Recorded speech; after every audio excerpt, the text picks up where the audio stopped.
ভিত্তি করে পুলিশ কাজ করে, এই শক্তির উপর ভিত্তি করে সরকারি কর্মকর্তারা কাজ করে, এই শক্তির উপর ভিত্তি করে সরকারের সমস্ত অ্যাপারেটাস কাজ করে।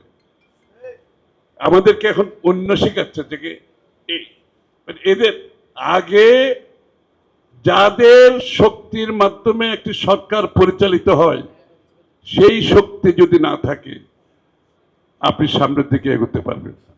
এই জন্য বিএনপির নেতা কর্মীদের প্রতি আমার অনুরোধ, বিরোধী দলে যেভাবে আমরা একটা স্বৈরাচার, একটা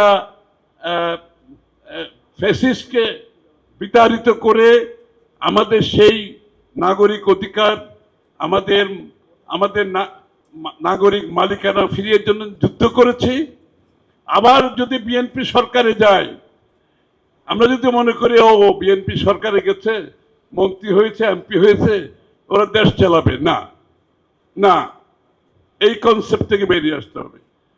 দেশ চালাতে হলে যেই শক্তির ভিত্তিতে, যে সমর্থনের ভিত্তিতে, যে চিন্তার ভিত্তিতে, যে দর্শনের ভিত্তিতে নির্বাচিত হয়েছে, সকলকে সমানভাবে আগামী দিনের সরকারকে সহায়তা করতে হবে, যার যার জায়গা থেকে কাজ করতে হবে। ওইটাই হচ্ছে মূল সমর্থন। সরকারি কর্মকর্তার সমর্থন, পুলিশের সমর্থন, আর্মির সমর্থন না, মূল সমর্থনের জায়গা হচ্ছে কিন্তু সেই জায়গা আমাদেরকে এটা ধারণ করতে। জিয়া রহমান সাহেবের আপনি দেখেন খাল খননে কেন জনগণকে নিয়ে সম্পৃক্ত করেছিলেন?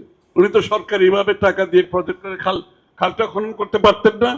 কেন জনগণকে নিয়ে উনিও খালে নেমেছেন? উনি কেন প্রত্যেকটি রাষ্ট্রীয় কর্মকাণ্ডে জনগণকে সম্পৃক্ত করেছেন? এটা মাথায় রাখতে হবে। এটাই শক্তি, কিন্তু বাকি শক্তি হচ্ছে অতিরিক্ত শক্তি, এটা কিন্তু মূল শক্তি। আমি এই কথাগুলো এই জন্য বলছি, আমরা সেখান থেকে অনেক সরে গেছি। একটা নির্বাচনের পরে আচ্ছা এমপি মন্ত্রী ওরা দেয় না, এমপি মন্ত্রী দেশ চালাবে, আমরা সবাই মিলে দেশ চালাবো। রাষ্ট্রের রাজনীতিতে যেভাবে গণতন্ত্র হয়েছে, অর্থনীতিতে গণতন্ত্র হতে হবে, সমাজনীতিতে গণতন্ত্র হতে হবে, রাষ্ট্র পরিচালনায় গণতন্ত্রায়ন হতে হবে, পার্টিসিপেটরি ডেমোক্রেসি, অর্থাৎ অংশগ্রহণমূলক গণতন্ত্র। আমাদের সরকার হলেও সেটাকে জবাবদিহি করতে হবে, আমাদের সরকার হলে জবাবদিহি করতে হবে। সরকার ভুল করলে আমরাকে বলতে হবে আমাদেরকে। বাংলাদেশের মানুষের মনোজগতে শেখ হাসিনা পালিয়ে যাওয়ার পরে অনেক বড় পরিবর্তন আসছে।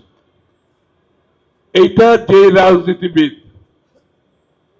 যে রাজনৈতিক দল অনুধাবন করতে পারবে না এই পরিবর্তন, সেই রাজনৈতিক দল, রাজনৈতিক ব্যক্তির কোন রাজনৈতিক ভবিষ্যৎ বাংলাদেশে নাই।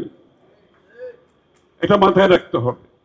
জিয়াউর রহমান সাহেবের রাজনীতি কেন আজকে আবার আলোচনায় আসছে, আবার কেন খাল কাটে আসছে, আবার কেন বৃক্ষরোপণে আসছে, আবার কেন জনগণের অংশগ্রহণে সরকার দেশ পরিচালিত হবে, এই কথাগুলো কেন? আমাদেরকে এগুলো ধারণ করতে হবে। খালি স্লোগান তো দিয়ে শেখ হাসিনা বিতাড়িত হয়েছে, এখন দেশ গড়তে হলে আবার সেই স্পিরিটে দেশ করতে হবে, সেই স্পিরিট দিয়ে আমাদেরকে দেশ করতে হবে। তাহলেই আমাদের 31 দফা বাস্তবায়ন হবে।